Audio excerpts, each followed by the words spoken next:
Cordial saludo para todos. Me presento, mi nombre es Juan Andrés Cañas Vargas.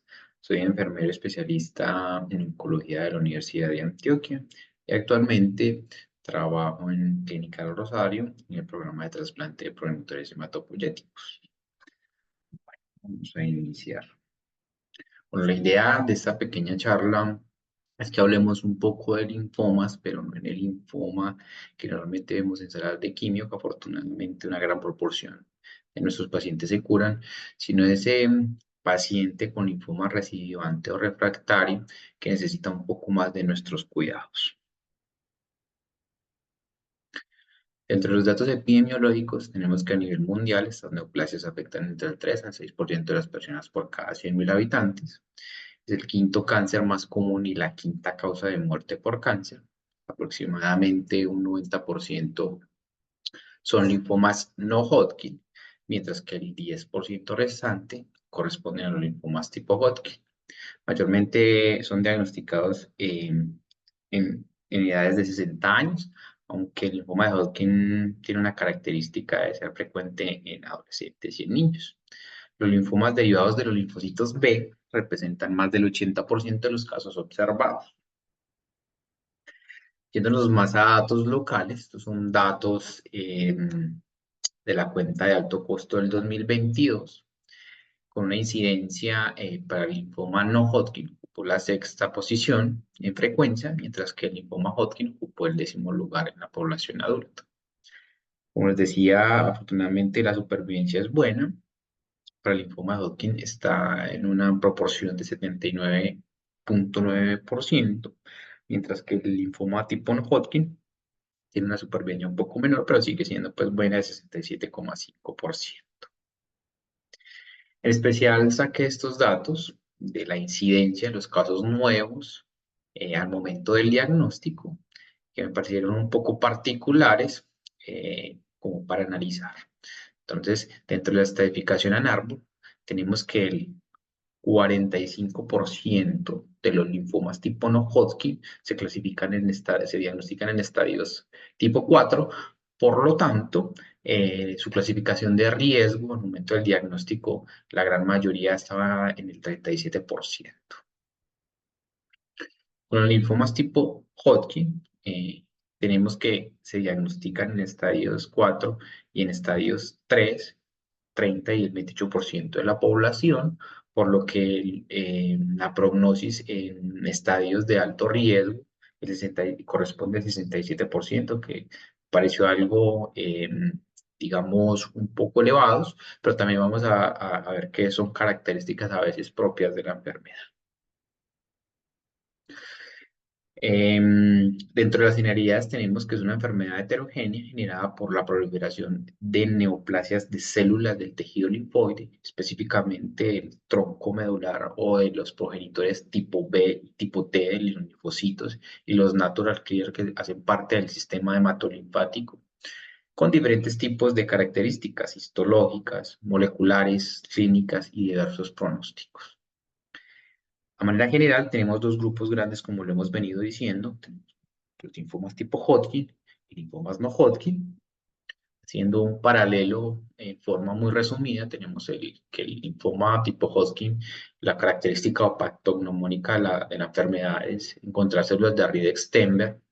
Son células grandes, bilobuladas, descritas en la literatura como al microscopio como ojos de búho, con variedad histológica como son la variedad linfocítica, esclerosis nodular, celularidad mixta, perdón. Se disemina en forma ordenada de un grupo ganglionar a los otros según la disposición de la circulación linfática, porque su diseminación es a través de la linfa, de ahí viene pues su proximidad ganglionar y diseminación. Por el contrario que los linfomas tipo no Hodgkin, que son un poco menos específicos y no se diseminan por orden, ya que su diseminación es hematógena, se clasifica de acuerdo al grado de malignidad y el tipo de células. Dentro de las características celulares tenemos que 66% son proliferación de derivadas de los linfocitos B y el resto, el 36%, corresponde a células tipo T. Dentro de los mecanismos patogénicos del linfoma, realmente es muy parecido a los demás tipos de tumores. Es un acúmulo de anomalías genéticas y epigenéticas que hacen una célula hipermutada, dándole las características propias de una célula cancerógena, ¿cierto? Adecuando su microambiente a su favor, con una capacidad muy poca o nula apoptótica, que evaden pues centros de control y centros de inmunológicos, pero en especial los linfomas, eh, su origen es dependiendo del grado de diferenciación y de maduración. Hablando propiamente del linfocito T, tenemos que todos pues, sus precursores, como sabemos, la linfopoiesis es realizada en la médula ósea. Tenemos un linfocito progenitor aquí en la médula ósea, en este estado, digamos, muy inmaduro, donde se producen los tipos de leucemias. Entonces, aquí estas bandas rojas y aguamarinas, digamos que son hipermutaciones que se van acumulando. Normalmente la célula tendría que ir a apoptosis, pero algunas siguen su camino de diferenciación.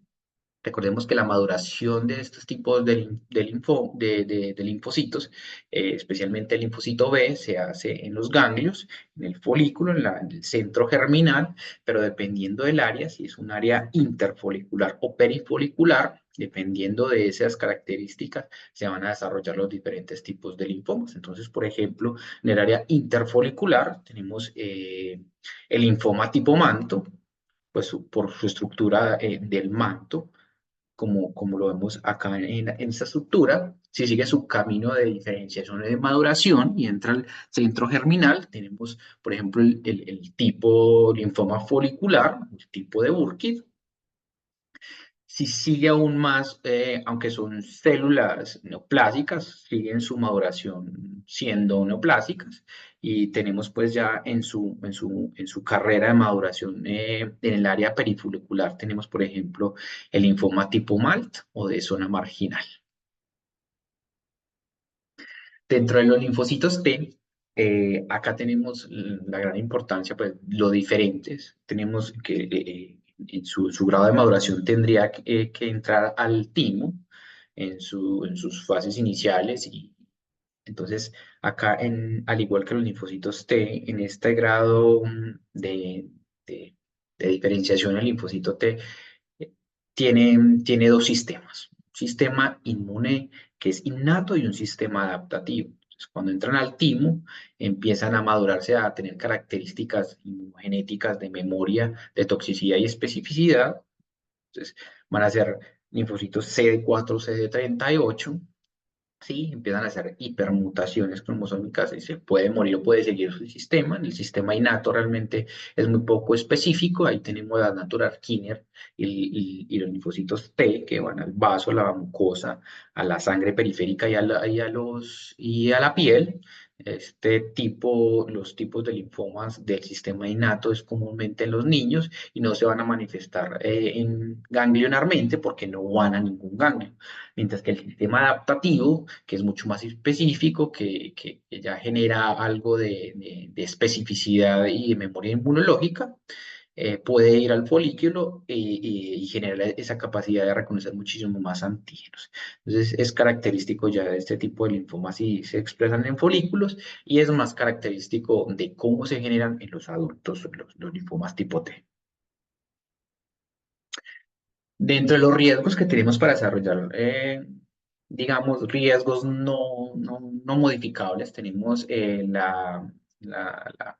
estar expuestos crónicamente a un tipo de antígeno, por ejemplo, en algunos tipos de tumores como es el Helicobacter pylori, en los tipos de linfoma de Malt, o tenemos también el VIH asociado al linfoma de Burkitt, o el HTLV asociado también a linfomas tipo tenos y algunas enfermedades inflamatorias, como es el lupus eritematoso sistémico y también la enfermedad de Sjögren y las artritis reumatoides. Dentro de la presentación clínica, tenemos lo más característico de la adenopatía, que puede ser indolora o persistente recurrente. En algunos tipos de linfomas de los pacientes no presentan inflamación ganglionar detectable al examen físico dependiendo del tipo de linfoma. La evolución de las adenopatías puede variar en función del tipo, como lo veníamos diciendo. Por ejemplo, en el linfoma tipo Hodgkin, los ganglios son supradiafragmáticos, mientras que en el linfoma de Hodgkin no tienen una especificación y se pueden encontrar en cualquier tipo de estructura, como es el sistema nervioso central, el tracto gastrointestinal, la piel o cualquier otra parte del cuerpo. La presentación clínica, las manifestaciones pueden ser localizadas, la tos, la dificultad respiratoria, el dolor abdominal, prurito crónico, dolor y alteraciones de la sensibilidad. Los síntomas sistémicos característicos, como son los síntomas B, fiebre, pérdida de peso inexplicable y los sudores nocturnos, pueden presentarse en especial en estadios de enfermedades avanzadas. También puede ser muy dependiente de la presentación ganglionar estructural del tumor, por ejemplo, el síndrome de vena cava, la compresión medular, el derrame pericárdico maligno, que se presentan realmente como emergencias oncológicas. Dentro del diagnóstico, como los diagnósticos de cáncer, se debe hacer pues por medio de biopsia, en este caso una biopsia de ganglio linfático que debería de ser abierta o excisional. Recordemos la estructura y como mismo la maduración y todo el crecimiento del linfocito T y B.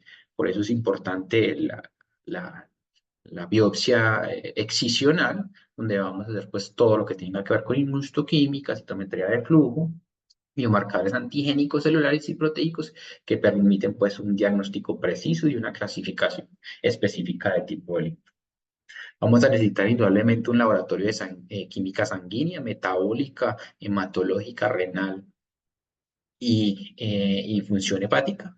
Los estudios imagenológicos van a ser fundamentales en TACs, resonancias y en algunos casos PET-CT para la estadificación y para ver la afección ganglionar, ya sea regional o sistémica. Algunos linfomas agresivos van a necesitar aspirado de médula ósea para ver si hay afección medular y otros con afección al sistema nervioso central o sospecha, tendremos que hacer punción lumbar. Dentro de la acidificación tenemos la NARMBOR, como lo veíamos, por eso necesitamos las imágenes. Tenemos entonces la clasificación en estadio 1, un compromiso de una sola región ganglionar, como lo vemos en la imagen. Un estadio 2 pues, es un compromiso de dos o más regiones ganglionares del mismo lado diafragmático. Etapas 3 ya tenemos un compromiso regional en ambos grados, en ambos lados del diafragma. En los estadios 4 tenemos un compromiso de uno o más órganos extralinfáticos, por ejemplo, como es el pulmón, el hígado, el hueso, incluso la médula ósea, con o sin compromiso ganglionar. Adicional a esto, le damos una clasificación con letras con A, que es paciente asintomático, B, los síntomas característicos, síntomas B, que es fiebre, sudoración nocturna y pérdida de peso, una letra X para enfermedades voluminosas, definidas pues con un conglomerado ganglionar mayor a 10 centímetros, y la E con un compromiso de un sitio extralinfático contiguo a un sitio ganglionar conocido. Ya teniendo todo este panel para el diagnóstico imagenológico y de laboratorios, entonces, dependiendo de eso, vamos a darle la prognosis a los pacientes. En los linfomas tipo Hodgkin vamos a utilizar la estratificación FLIPI. Vamos a evaluar edad, estadio de la NARMO, afección ganglionar, hemoglobina y LDH.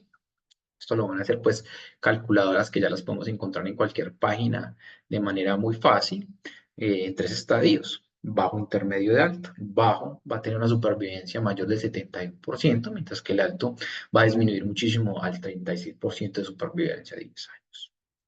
Dentro de los linfomas tipo no Hodgkin tenemos el IPI, que evalúa pues, características parecidas: edad, concentración sérica de lactato, estadios Anarbor 3 y 4, y más de un lugar con enfermedad extraganglionar.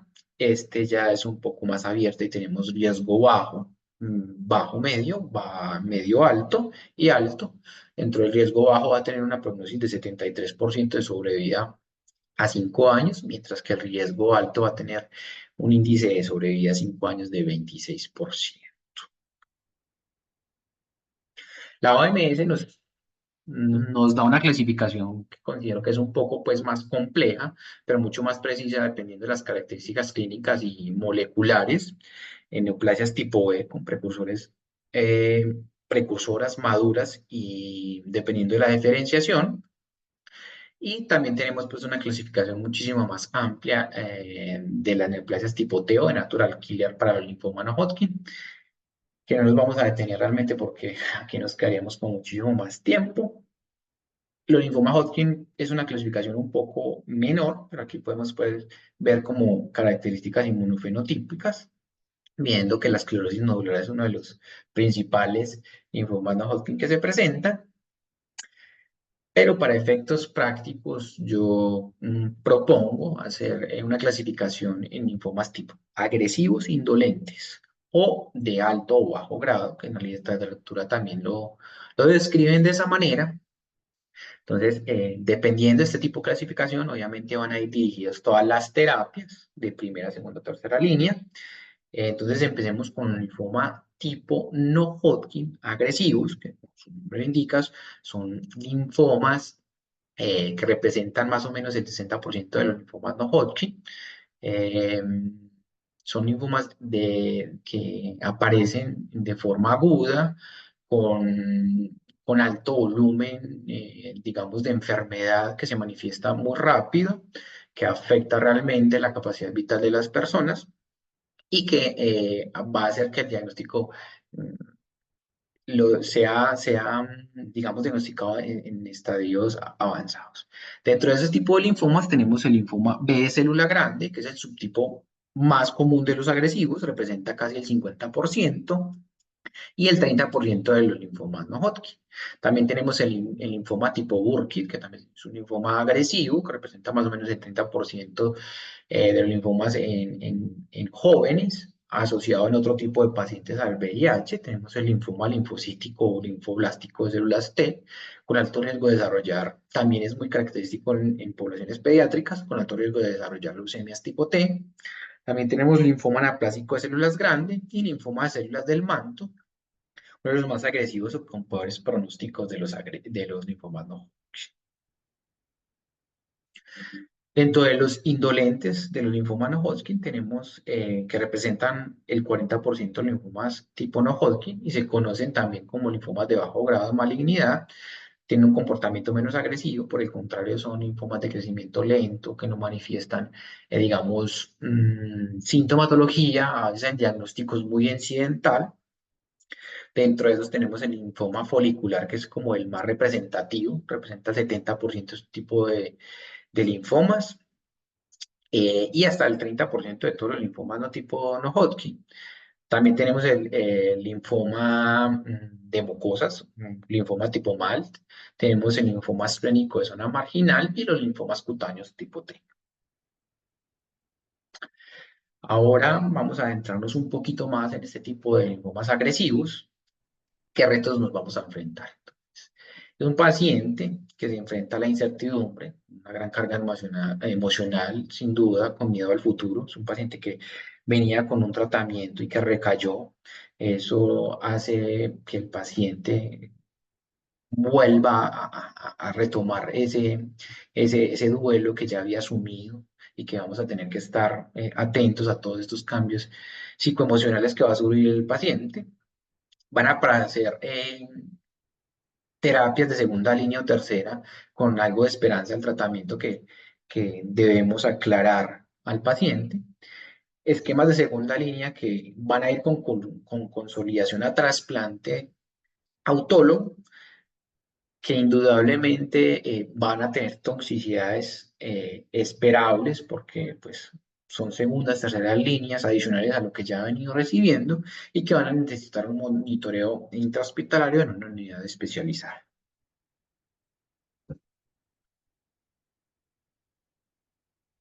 Ahora entrando un poquito más en materia, tenemos entonces los linfomas Hodgkin recidivantes.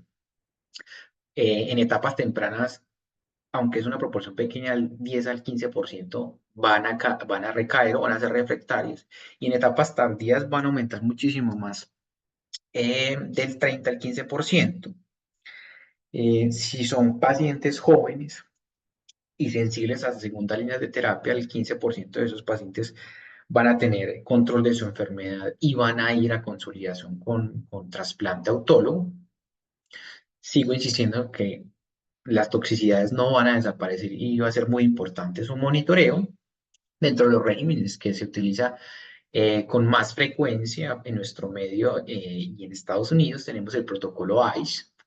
En este estudio, a 51 meses, el 70% de los pacientes presentaron una remisión completa luego de que se les administrara este protocolo. Recordemos un poquito cómo es el RICE o ICE, dependiendo pues si es candidato o no a rituximab. Tenemos el día 1 con rituximab, etopósito día 1, 2 y 3, en día 2 con carboplatino, día 2 con mesna, infusión de ifosfamida, en día 3 seguimos con profilaxis, el día 3, cada 21 días, entre 3 y 4 ciclos. Cada que iniciemos un protocolo de salvamento, indudablemente este paciente se está pensando en trasplante, entonces si digamos que la institución no cuenta con una unidad de trasplante, deberíamos empezar a hacer las gestiones para que este paciente, si entra en remisión, no reciba tantos ciclos esperando como esa disponibilidad de trasplante, porque a más ciclos, más toxicidad medular, eso va a hacer que para el proceso de trasplante, para recolección de células progenitores, en la movilización, pues puedan incluso, en casos de mucha toxicidad, tener fracaso a la recolección y no poder ser trasplantados. Entonces, el etopósito lo administramos en 500 o 1000, dependiendo de la concentración, en 60 minutos. El garpoplatino se administra en 500 de dextrosa al 5 en 60 minutos. Y la ifosfamida siempre va a ir junto con mesna en infusión de 24 horas. Algunas instituciones prefieren dividirla en 4 dosis la mesna. Asegurémonos siempre de una buena dosis, un gasto urinario para prevenir la toxicidad vesical de la ifosfamida que tanto conocemos, y continuar con la profilaxis con mesna al día 3. Este es uno de los estudios seleccionados. Muchos de los estudios son muy parecidos. Aquí tenemos el perfil de toxicidad de este tipo de protocolos. Entonces tenemos que siempre la toxicidad medular siempre va a estar por delante. Miremos que tienen toxicidades grado 3 y grado 4 importantes en neutropenia, anemia y trombocitopenia. Por ende, asumible por las neutropenias, tenemos infecciones hasta grado 5, con toxicidad grado 5. Tenemos hepatotoxicidad, nefrotoxicidad, mucositis, náuseas, vómito, diarrea, algo de cardiotoxicidad. Dentro del potencial hematogénico tenemos que el día 1 es bajo, pero en el día 2 y día 3 aumenta. Tengamos en cuenta que los inhibidores de neuroquinina tipo aprepitan o fosfaprepitan aumentan las concentraciones de exposición a ifosfamida, y en el día 3 empieza a bajar un poquito esa capacidad hematogénica.